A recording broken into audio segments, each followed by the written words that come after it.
Takže čus lidi, tady vás Dioga.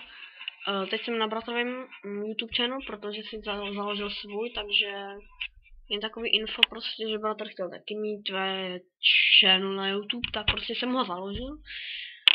No, tak nevím, z čeho bude točit, můžete mu dát odběry, a odběry mu nemusíte dávat, dejte mu spíš lajky. Mám ho tady, tak něco, čau. No, dobrý, nevím, jestli jste to slyšeli, ale tak asi jo. Takže můžete to tady vidět, Kubacize, prostě já nevím, pak ten asi změním.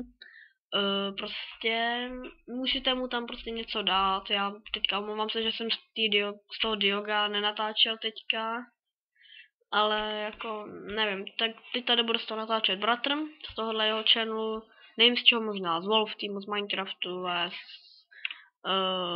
já nevím, já z nějakých krabic bude natáčet, tak to bylo jen takový info.